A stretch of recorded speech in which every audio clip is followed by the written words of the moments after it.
guys, what's up? So I saw some new updates in Instagram. Those are really interesting and useful, and I wanted to share with you guys. So first of all, the most awaited one, the music feature in Instagram stories. So now in the bottom you can see I have music activated. This is because I think I am a beta tester. So if you're not a beta tester, I'll suggest to activate your beta status. Okay, the second one I notice, it's in Messenger. Now you can voice message. So this is a good feature.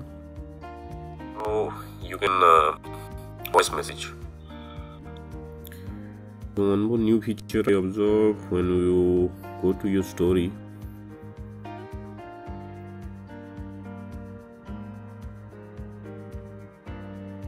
Okay, let's see. Click your smiley, and now you have a countdown timer for a birthday party or event or launch of some products. So this countdown timer might be handy that time. So that's all guys, these are 3 updates I saw in Instagram. I hope you already noticed them. If you didn't notice them before, just go and check in your Instagram app. If this update is not available till now in your mobile, just wait for Instagram to roll these new updates. So guys, I hope you liked the video. So thanks for watching guys. See you in the next one.